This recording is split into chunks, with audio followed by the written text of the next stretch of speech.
ప్రయాగే మాధవేశ్వరి శక్తిపీఠం ప్రయాగ ఉత్తరప్రదేశ్.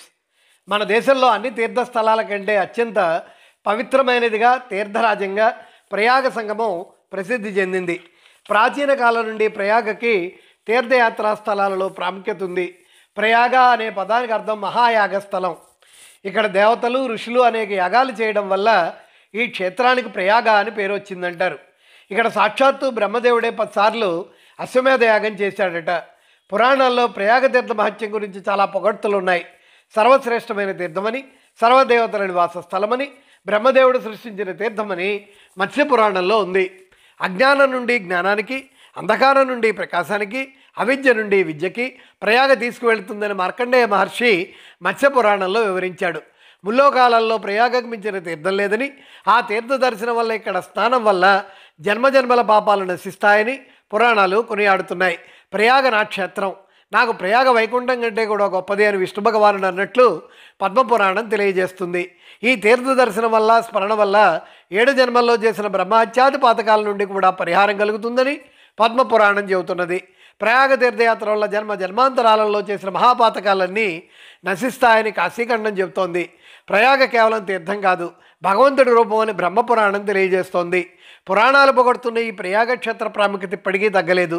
ఇక్కడ గంగా, యమున, సరస్వతి నదుల సంగమంలో స్నానం చేసిన వారి కోరికలు తీరుతాయని, అందువల్ల చాలా పుణ్యం లభిస్తుందని, అనారోగ్యంతో బాగుపడుతున్న ఆరోగ్యం చేకూరుతుందని చాలామంది హిందువులు విశ్వసిస్తారు.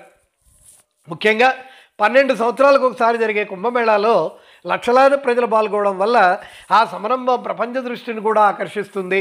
6 సంవత్సరాలకు ఒకసారి ఇక్కడ జరిగే అర్ధకుంభమేళాలో కూడా చాలామంది ప్రజలు పాల్గొంటారు. ఉత్తరప్రదేశ్లో ఉన్న ప్రయాగకి కాశీ వెళ్లే రైల్లో వెళ్ళవచ్చు. కాశీకి 3 గంటల ముందే ప్రయాగ వస్తుంది. ప్రయాగకి ఆధునిక పేరు అలహాబాద్. మొఘల్ రాజుల కాలంలో ఈ పేరు మార్పు జరిగింది. రైలు దిగంగానే జగన్నాథ్ శాస్త్రి గారి ప్రతినిధులు యాత్రికులను కలుస్తారు. జగన్నాథ్ శాస్త్రి గారి వసతి గృహంలో ఉండడానికి అన్ని వసతులు ఉన్నాయి. దగ్గరలోనే ఉచిత భోజనశాల కూడా ఉంది. త్రివేణి సంగమంలో స్నానం చేసి సంగమం ద్వారా పిండ ప్రదానం ఇత్యాది కార్యక్రమాలు నిర్వహించిన తర్వాత ప్రయాగలో ఉన్న దేవాలయాలను యాత్రికులు సందర్శిస్తారు. సంగమం దగ్గరే బడే హనుమాన్ మందిర్ ఉంది. ఈ హనుమాన్ మందిర్ దేశంలోనే ముఖ్యమైంది. ఇక్కడ రోడ్డుకి సుమారు 20 అడుగుల కింద హనుమాన్ శయనాసనంలో ఉంటాడు. ఈ హనుమాన్ విగ్రహం పొడవు సుమారు 8 అడుగులు. పూర్వం ఇక్కడ పరిపాలిస్తున్న రాజుకు స్వప్నంలో గంగానదీ తీరాన ఆంజనేయ విగ్రహం కనబడడం వల్ల ఆ రాజు అక్కడ ఆంజనేయ స్వామి దేవాలయం నిర్మించాడనే కథ ఉంది. మహమ్మదీయ రాజులు ఈ విగ్రహాన్ని తొలగించడానికి ఎంత ప్రయత్నించినా విగ్రహం కిందకు జారుతూ ఉండిందని, అందువల్ల ఇక్కడ ఆంజనేయ స్వామి శయన స్థితిలో ఉన్నాడని ఒక వ్యాఖ్యానం ఉంది.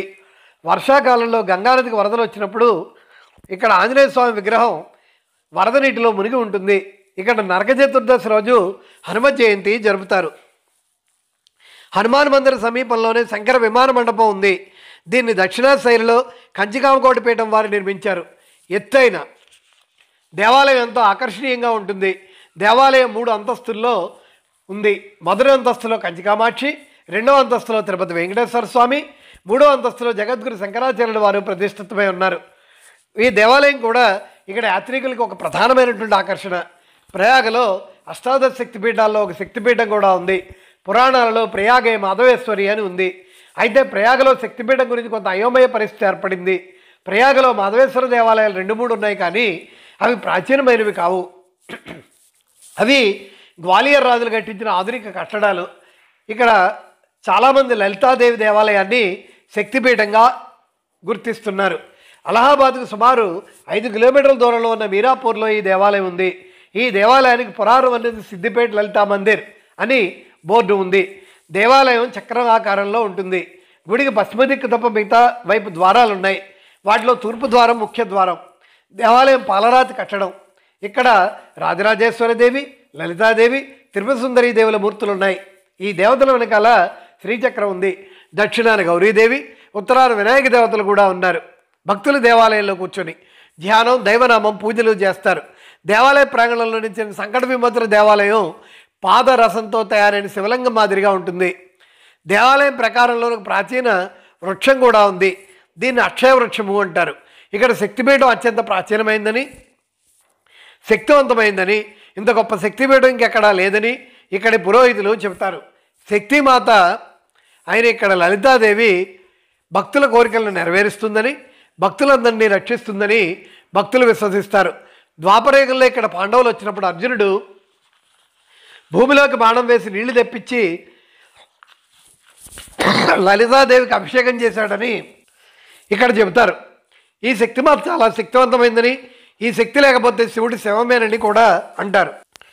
ఈ దేవి దర్శనం వల్ల, అనుగ్రహం వల్ల సర్వజన్మల పాపాలు నశించి మళ్ళీ జన్మ లేకుండా మోక్షం లభిస్తుందని అంటారు. కళ్యాణి దేవాలయం ఇది లలితాదేవి దేవాలయం దగ్గరే ఉంది. ఇక్కడ పూజారులు ఈ దేవాలయమే శక్తిపీఠం అంటారు. ఈ దేవాలయానికి వర్ణిత మహాశక్తిపీఠం ఆ కళ్యాణీదేవి అని బోర్డు ఉంది. ఈ దేవాలయాన్ని సుమారు 14 సంవత్సరాల క్రితం నిర్మించారని అక్కడ పూజారులు అంటారు. అయితే చూడడానికి దేవాలయం ఆధునిక నిర్మాణంగా ఉంది. దేవాలయానికి ప్రవేశం పడమటి దిశ నుంచి ఉంది. లోపల దేవతలు పశ్చిమ దిశగా ఉన్నారు.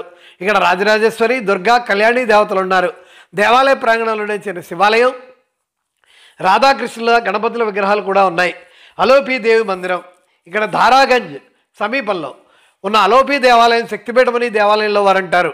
ఇక్కడే సచీదేవి చేతివేలు పడిందని, అక్కడ దేవి అత్యంత శక్తివంతమైందని, భక్తుల పాపాలని దుఃఖాలని హరింపజేసి వారి కోరికలను నెరవేరుస్తుందని విశ్వసిస్తారు.